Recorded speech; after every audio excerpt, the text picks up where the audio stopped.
안녕하세요, 요츠비입니다. 지난 8월 15일 크리스토퍼 놀란 감독의 신작 오펜하이머가 개봉했습니다. 오펜하이머가 만들어낸 원자 폭탄이 일본에 투하되어서 일본은 마침내 항복하게 되었고, 그로 인해 우리는 광복을 맞이했습니다. 그러니 광복절을 영화의 개봉일로 선택한 것은 매우 영리한 전략적 선택이라고 할 수 있겠죠. 학창 시절 내내 오로지 미술과 디자인 공부에만 전념해온 저에게는 이 영화의 개봉 소식이 한편으론 약간 겁이 나기도 했습니다. 내가 지닌 부족한 과학적 상식으로 이 영화를 제대로 이해할 수 있을까? 혹시 중간에 잠들어 버리면 어떡하지?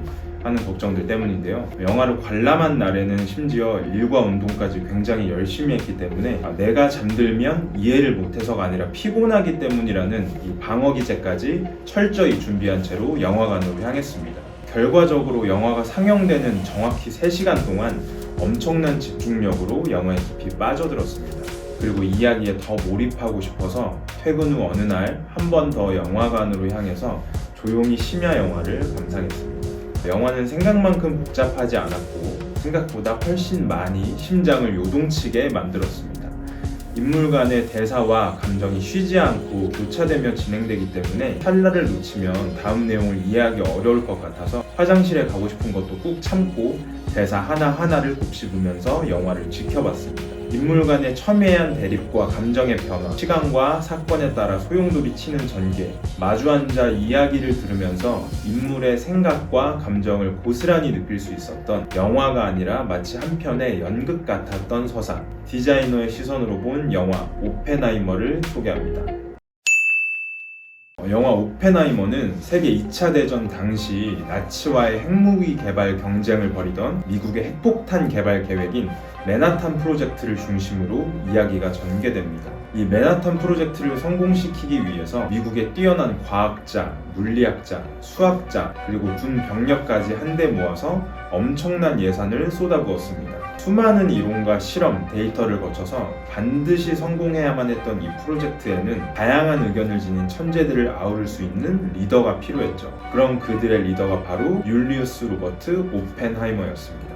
오펜하이머는 뉴욕에서 태어난 유대인 출신 집안의 아들로 경제적으로 굉장히 유복한 가정 환경을 지니고 자랐습니다.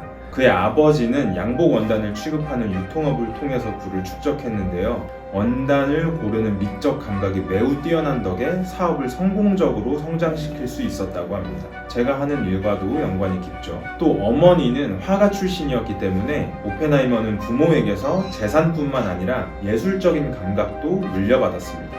그런 영향 때문인지 오펜하이머는 어릴 때 광물 수집을 아주 좋아했는데 특히 광물 특유의 성질에 관심이 많았습니다. 미적인 감각에 일찍 눈을 떴던 오펜하이머는 이런 이유로 이학적으로 이론을 정립하는 물리학을 좋아했을지도 모르겠네요. 부유한 환경 덕에 수준 높은 교육을 받았던 오펜하이머는 공부에 온전히 집중할 수 있었습니다. 그의 천재성은 그가 좋아하는 공부를 더 잘할 수 있게 만들었고요. 하버드를 조기 졸업하고 다양한 언어 역시 유창하게 구사하게 됩니다. 이후 오펜하이머는 캠브리지 대학으로 넘어가서 실험 물리학 대학원 과정을 밟았습니다. 그러나 그는 이론 물리학을 좋아하고 관심이 있었기 때문에 하루 종일 실험실에 틀어박혀서 같은 과정을 반복하는 실험 물리학에는 금방 실증을 느끼게 되죠. 이런 과정에서 그는 지독한 신경쇠약과 우울증을 앓았고 그의 지도교수에게 사과에 독극물을 발라 독살하려는 소동을 벌이기도 합니다. 때문에 그는 캠브리지를 떠나 이론 물리학의 성지 독일의 괴팅겐 대학으로 자리를 옮기게 되는데요. 당시는 양자역학에 대한 이론이 막 태동하고 있었을 시기라 이론 물리학에 미쳐있던 오펜하이머에게는 마음껏 뛰놀 수 있는 놀이터와 같은 곳이었습니다. 그래서 9개월 만에 박사 학위를 취득하게 되었고 동시에 자신감과 오만함이 하늘을 찌르게 되었습니다. 자신을 가르치는 교수의 강의가 마음에 들지 않으면 교수를 끌어내리고 자신의 수업을 가르치려 들기도 했다고 했어요. 때문에 사람들은 그의 물리학 능력은 인정했지만 그의 인간성에 대해서는 거부감을 가지고 좋지 않게 평가했습니다. 이 시기가 아마도 오펜하이머의 인생에서 가장 불안정한 시기가 아니었을까 생각됩니다. 그토록 자신이 좋아하고 애정을 지닌 것에는 끝없는 몰입과 집착에 가까운 광기를 드러냈는데요. 어쩌면 그에게는 단순한 허세가 아니라 너무나 순수하게 물리학을 사랑하기 때문이 아니었을까 생각해봅니다. 물론 너무 과하긴 했지만요. 유럽에서의 생활을 마치고 미국으로 돌아온 오펜하이머. 그는 양자역학과 천체 물리학에서 뚜렷하고 다양한 성과를 이룩하면서 사람들에게 그 위상을 널리 알리게 되었습니다. 그의 강의는 학생들에게 인기를 얻게 되었고 물리학자로서의 권위 역시 날이 갈수록 높아져만 갔습니다. 그런데 2차 대전이 발발하고 독일은 과거의 것보다 한층 더 발전된 무기를 앞세워 연합군을 위협했습니다. 때문에 미국은 정부의 주도하에 우라늄을 이용한 폭탄 개발에 박차를 가하고 있었죠. 오펜하이머가 괴팅겐에서 수학했던 것처럼 독일은 이론 물리학에 있어서 미국보다 훨씬 앞선 단계에 있었습니다. 때문에 독일이 먼저 원자폭탄을 개발하게 될지도 모른다는 미국의 우려가 가득했죠. 이 분야에서 미국 내 오펜하이머보다 뛰어난 지식을 지닌 사람은 없었기 때문에 그는 맨하탄 프로젝트의 최고 책임자가 되었습니다. 정부의 명령을 받아 군 주도하에 진행된 프로젝트였기 때문에 연구소를 관리한 군 책임자도 있었는데요. 그게 바로 영화에서 맷 데이먼이 연기했던 레슬리 그로브스 대령입니다. 여담으로 이 오펜하이머와 그로브스는 서로 자신이 연구소의 진짜 리더라고 생각해서 서로를 부하라고 생각했다고 합니다. 근데 재밌는 것은 둘의 관계는 매우 좋은 관계를 유지했다고 해요. 아마도 자신이 케어하고 프로젝트를 성공시켜야 하는 리더의 입장이라고 서로 생각했기 때문이 아니었을까 싶습니다. 아무튼 그는 원자폭탄을 개발하기 적합한 장소로 뉴멕시코주의 로스앨러모스를 추천합니다. 이곳은 오펜하이머가 어린 시절 여행했던 곳으로 이곳을 사랑하게 된 오펜하이머는 뉴멕시코의 농장까지 소유하게 되죠. 크고 넓은 평야와 인적이 드문 곳이었기 때문에 보안 유지와 폭탄 개발 실험에 있어서 더할 나위 없이 좋은 곳이었습니다. 또한 그에겐 마음의 고향과도 같은 곳이었기 때문에 더 편안하고 좋은 마음으로 약 6천여 명의 인력들과 함께 마침내 원자폭탄 개발에 성공합니다. 트리니티 실험을 통해서 원자폭탄 개발이 성공하자 오펜하이머는 양가적 감정에 휩싸입니다. 물리학자로서 이론을 마침내 성공했다는 성취감과 동시에 인류의 종말을 앞당길 무기를 자신의 손으로 만들었다는 공포감까지 느꼈죠. 그는 물리학자로서 학문적 관점으로 프로젝트의 성공을 간절히 바랬습니다. 하지만 그가 만들어낸 원자폭탄은 수많은 사상자를 만들어낼 것이 분명했고 정치적 이념을 발판 삼아서 인류를 완전히 파괴할 힘을 가지게 되었죠. 오펜하이머는 원자폭탄 투하가 성공하면 전쟁을 더 빨리 끝낼 수 있을 것이라고 믿었습니다. 원자폭탄의 공포를 알게 되면 더 많은 희생을 막기 위해서 독일과 일본이 항복할 것이라고 생각했죠. 그래서 그는 원자폭탄의 위력과 공포를 더 확실히 느끼게 하기 위해서 평야지대인 히로시마와 나가사키에 원폭을 투하해야 한다는 의견을 제시했습니다. 도쿄만의 원자폭탄을 투하해서 위력을 과시하자는 의견도 있었으나 본토에 투하해야 종전을 앞당길 것이라는 목소리에 힘이 실렸습니다. 일본 본토에 떨어진 2개의 원자폭탄으로 일본은 결국 항복했고 어쩌면 훨씬 더 많은 희생자가 발생할 수도 있었던 세계대전은 그렇게 끝이 났습니다. 하지만 자신이 만든 무기의 위력을 알고 있었던 오펜하이머는 빠른 종전을 위한 선택이었으나 어쨌든 원자폭탄으로 인해 수많은 사상자가 발생했고 그 참상을 목격한 후에 개인적인 고통으로 굉장히 괴로워했습니다. 신의 불을 훔쳐 인간에게 선물한 프로메테우스, 그리고 신의 능력을 훔쳐 어쩌면 인류의 종말 가능성을 선물한 아메리칸 프로메테우스. 핵무기의 참상을 알게 된 오펜하이머는 자신이 곧 죽음이자 파괴자라는 사실을 깨닫게 되었습니다. 2차 대전이 끝난 후 죄책감과 괴로움을 느낀 오펜하이머는 무차별한 대량 살상 무기의 개발을 반대합니다. 그러나 소련과 냉전에 돌입한 미국은 소련 전역에 핵폭탄을 투하하는 시나리오를 수립했고 오펜하이머는 이에 맞서 자신의 유명세와 지위를 이용해 수소폭탄의 개발을 최대한 막으려고 애썼죠. 그러나 1949년 소련이 미국에 이어 원자폭탄 개발에 성공합니다. 머지않아서 수소폭탄 개발에도 성공하게 되고요. 이 과정에서 오펜하이머는 소련 스파이, 공산주의자라는 의심이 증폭되면서 궁지에 몰리게 됩니다. 그리고 그에게 개인적인 원한을 지닌 원자력위원회의 루이스 스트로스에 의해 오펜하이머 청문회가 열리게 됩니다. 오펜하이머의 아내는 과거 공산당 활동 이력이 있었으며 오펜하이머의 친동생인 프랭크 오펜하이머 역시 미국 공산당에 가입했던 이력이 드러나게 됩니다. 또 오펜하이머가 오랫동안 만났던 연인인 진 테트롱 역시 공산당원이었습니다. 이런 이유로 오펜하이머 역시 미국의 자유민주주의 이념과 배척되는 공산주의자라는 오해와 공격을 받게 되었죠.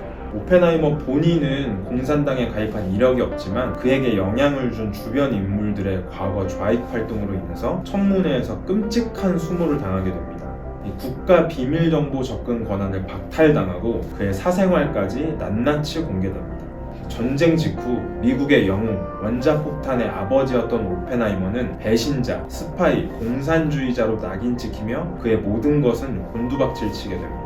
사실 그의 사상에 대한 의심은 이 맨해튼 프로젝트가 시작되기 이전부터 시작되었습니다. 그러나 당시에 많은 정치인, 군인들이 그를 만나 대화를 나눈 후에 좌익 사상에 관심을 두긴 했으나 국가 기밀을 다루는 데는 문제가 없다고 이미 결론 지었었습니다. 물론 원자폭탄 개발 성공을 위해서 오펜하이머가 꼭 필요하기도 했었겠죠. 하지만 그와 함께했던 그로브스 장군 역시 청문회에서 오펜하이머의 국가에 대한 충성심은 의심하지 않는다고 증언했습니다.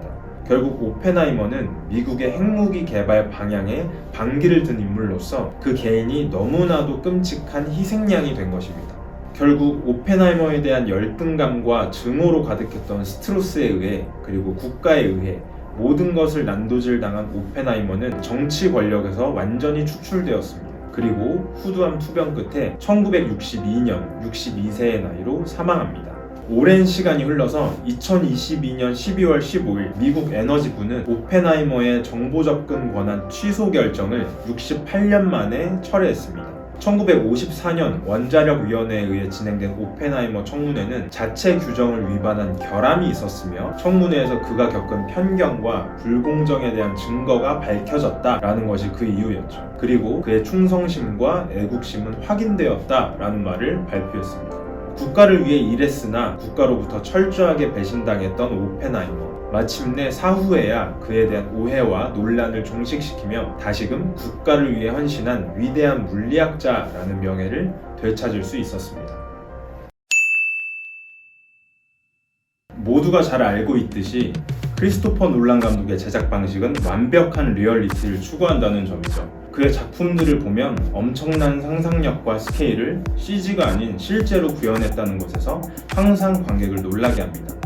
예를 들어 인터스텔라에서 엄청난 규모의 옥수수밭을 컴퓨터 작업이 아닌 실제 땅을 구입해서 옥수수 농사를 지은 뒤에 촬영을 했죠. 뿐만 아니라 차원 너머에서 딸에게 메시지를 전하는 장면 역시 직접 세트를 만들어 구현했습니다. 인셉션에서는 시공간이 뒤틀리는 것 역시 회전하는 방을 세트로 만들어서 배우들이 더욱 몰입할 수 있는 환경을 만들었고 그 결과 우리는 시각적으로 자연스러운 것뿐만 아니라 감독이 의도한 이야기의 세계로 이질감 없이 더 깊이 빠져들 수 있었습니다. 이외에도 놀란 감독이 집착하는 리얼리티는 너무나 많은 것들이 있죠. 이번 영화 오펜하이머에서도 원자의 움직임이나 트리니티 실험에서의 폭발 장면 등을 그래픽 없이 실제로 구현해서 촬영했다는 점이 다시 한번 놀라움을 안겨줍니다. 그런데 저는 이 오펜하이머에서 이런 물리학적 반응을 실제로 표현한 것보다 더 주목한 부분들이 있었습니다. 바로 배우들의 표정과 몸짓, 행동들에 관한 것이었는데요. 배우들의 연기가 스크린이 아닌 마치 실제로 옆에서 보고 있는 듯한 현실감이 느껴졌습니다. 그 이유가 뭘까 생각해봤더니 그것은 바로 영화의 구성, 시퀀스와 콘티를 너무나 사실적으로 묘사했기 때문입니다. 우리가 인위적으로 구성된 것을 실제라고 느끼려면 일상에서 우리가 지니고 경험하는 시선과 환경이 동일해야 하겠죠. 그런 점에서 오펜하이머에서의 장면 구성은 사건을 보여주는 것이 아니라 내 옆사람, 내 앞사람을 나의 시선으로 보는 듯한 느낌을 주었습니다. 대표적으로 오펜하이머의 청문회가 열리는 원자력위원회의 좁은 공간은 세트가 아닌 실제 구석 어딘가에 존재하는 사무실의 느낌을 줍니다. 사용하지 않던 공간을 청문회장으로 사용하기 위해서 청소를 하고 책상을 배치하는 장면들이 더욱더 사실적으로 다가왔고요. 이 오펜하이머에게 굴욕감을 주기 위해서 좁은 공간을 사용하는 듯한 느낌은 마치 내가 그 자리에 있는 듯한 답답함과 무기력함마저 느껴지게 했습니다. 특히 참고인들이 증언할 때 구석에 앉아있는 오펜하이머의 모습을 볼 때는 같은 공간에서 바라보는 변호인의 시선과 이입되어서 약간의 헛구역질까지 올라올 정도였습니다. 카메라가 오펜하이머의 시선이 되어서 청문위원에게 공격받을 때의 압박감은 굉장한 분노까지 유발했습니다. 또 스트로스 장관 임명을 위한 청문회에서도 비슷한 느낌을 받았습니다. 휴정하는 동안 대기 공간에서 스트로스는 자신의 보좌관에게 독백하듯이 오펜하이머에 대한 이야기를 늘어놓습니다. 한정된 공간 안에서 위치와 자세를 바꿔가면서 이 독백하는 로버트 다우니 주니어의 연기를 보고 있자니 연기를 하는 것이 아니라 마치 같은 공간에 앉아있는 나에게 실제 스트로스가 자신의 경험과 궤변을 쏟아내는 것처럼 느껴졌습니다. 물론 연기를 너무 잘해서 그렇게 느낀 것도 있겠죠. 아마 이런 완벽에 가까운 몰입감과 현실감을 주는 것은 놀란 감독이 철저하게 의도한 연출이었을 겁니다. 스펙터클한 장면 없이 계속해서 긴장감을 주기 위해서 선택한 전략적이고 치밀한 계산이었겠죠. 그리고 저는 거기에 완벽히 넘어갔습니다. 또 이런 연출이 효과적일 수 있었던 이유는 감독과 스태프들의 철저한 사실적 보증에 있다고 생각됩니다. 세트, 미술, 분장, 의상 등에서 완벽하게 시대의 무드를 반영했기에 몰입감이 극대화되었죠. 한 인터뷰에서 들은 내용인데요. 놀란 감독이 의상의 세세한 부분까지도 보증이 잘 되었는지 일일이 미술 감독, 의상 감독과 함께 체크했다고 하니까 결국 사실적이고 자연스럽고 몰입도 높은 작품은 이런 디테일의 차이로 만들어내는 것이 아닐까 싶습니다. 이질감이나 거부감 없이 너무나도 사실적이었기 때문에 배우의 연기 외에는 다른 어떤 것도 신경 쓰지 않고 집중하게 된 것이죠. 연출을 위한 연출이 아닌 사실을 위한 연출은 3시간이나 되는 러닝타임 동안 긴장감과 몰입을 유지하는 힘이 되었습니다.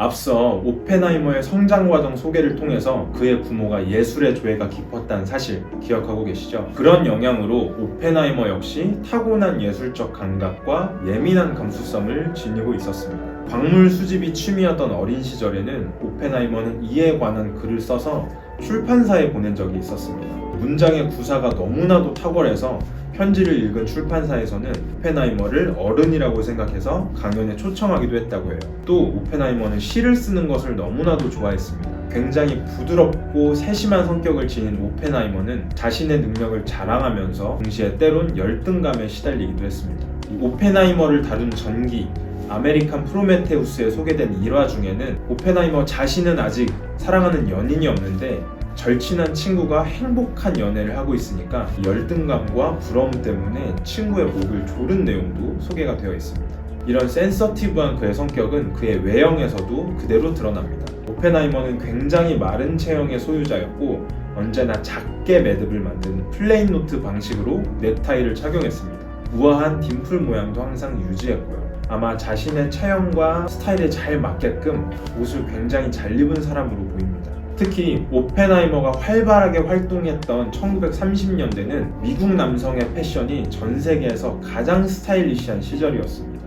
이 1차 세계대전의 여파로 전 세계는 경제공황에 허우적대고 있었습니다. 그럼에도 불구하고 엄청난 부를 지닌 미국의 상류층들은 사치하는 데에 돈을 아끼지 않았습니다. 미국의 부자들은 영국으로 넘어가 세빌루에서 비스포크 수트를 맞춰 입었고 TPO에 따른 철저한 그들의 규칙에 따라 옷 입기를 하고 있었습니다. 피츠제럴드의 전설적인 고전 위대한 개츠비를 보면 알 수 있듯이 미국의 상류층들은 항상 유럽의 귀족 문화를 동경했습니다. 미국인들은 자신들 스스로의 짧은 역사에 대한 컴플렉스가 있었기 때문에 오랜 시간 동안 문화와 교양을 발전시켜온 유럽의 문화를 항상 따라하고 자신들의 것으로 만들고 싶어 했습니다. 특히나 이 시기는 남성 패션 역사 전체를 통틀어서 가장 스타일리시했던 아이콘 윈저공이 활동하던 시대였습니다. 잘 재단된 비스포크 수트와 페도라, 흐트러짐 없는 넥타이와 새것처럼 반짝이는 구두를 착용한 윈저공의 모습은 모든 미국인 상류층에게 동경을 불러일으켰습니다. 때문에 돈 많은 미국 남자들은 너도 나도 그를 따라하기 시작했고 이 모드는 서민들에게도 전파되어서 아메리칸 스타일로 발전하면서 전파되었습니다. 브룩스 브라더스라든지 이런 브랜드들이 이 세빌루의 비스포크 테일러링을 기반으로 발전한 미국식 브랜드죠. 지금 완전히 엉망진창이 된 미국 남자들의 옷차림을 생각하면 이토록 엄격하고 패셔너블한 시기가 있었던 것을 상상하기는 굉장히 힘듭니다. 오펜하이머 역시 부유한 상류층의 자녀이자 동시에 유럽에서 오랫동안 유학했기 때문에 누구보다도 세련된 패션 감각을 지니고 있었습니다. 특히나 예술적 감수성마저 유전적으로 물려받았기 때문에 더더욱 그럴 수밖에 없었겠죠. 부드러운 실루엣의 어깨, 단록한 허리, 통이 넓은 바지, 그리고 주로 트위드로 만들어진 수트는 윈저공의 영향을 받은 1930년대 미국의 가장 패셔너블한 옷차림이었습니다. 그리고 오펜하이머는 그 선두에 서 있는 패션 리더, 트렌드 세터였죠. 이런 면에서 저는 오펜하이머라는 인물을 보며 이런 별명을 붙여주고 싶습니다. 아메리칸 프로메테우스가 아닌 아메리칸 다빈치라고 말이죠. 다빈치가 활동했던 르네상스의 유럽은 수많은 예술가들이 수학자이자 철학자이자 의사, 과학자, 건축가 등으로 동시에 활약했습니다. 고도로 발달된 전문성을 요구하는 동시에 무에서 유를 발견하고 창조한다는 점이 철학적으로, 예술적으로, 미학적으로 일맥상통했기 때문입니다. 르네상스 시기의 학자들은 수학적으로 완벽한 이론은 그 자체로 아름다운 것이다 라는 예술적 견해를 가지고 있었습니다. 그리고 이 아름다움은 오직 신만이 창조할 수 있는 것이 아니라 인간 역시 가능하다는 그야말로 르네상스 인본주의를 내포하고 있기도 했고요. 오펜하이머 역시 예술적 감수성을 지닌 과학자였습니다. 동시에 오직 신의 영역이라 생각했던 인류와 지구의 존폐를 자신의 손으로 결정할 수도 있다는 사실을 알게 되었죠. 신의 능력을 닮은 예술가이자 과학자, 아름다움과 이상을 쫓았으나 결국은 가장 불완전했던, 나약했던 인간. 어떤가요? 오펜하이머와 다빈치는 꽤나 닮았다고 생각되지 않으시나요? 적어도 제 눈에는 그렇게 보입니다. 영화는 인류사의 위대한 족적을 남긴 성공적인 물리학자로서 오펜하이머를 바라보지 않습니다. 결핍하고 초조하며 불안하고 괴로운, 고독하지만 고결했던 인간의 삶을 조명합니다. 가장 위대한 것은 동시에 가장 허무한 것일지도 모르겠습니다. 위대한 일은 사람을 신처럼 높은 곳에 데려다 주기도 하지만 높았던 만큼 더 빠른 추락과 더 큰 고통을 느끼게 하니까요. 아름답지만 불완전했고 위대했지만 처절하게 고독했던 한 인간의 삶을 다룬 영화. 지금까지 디자이너의 시선으로 본 영화 오펜하이머였습니다.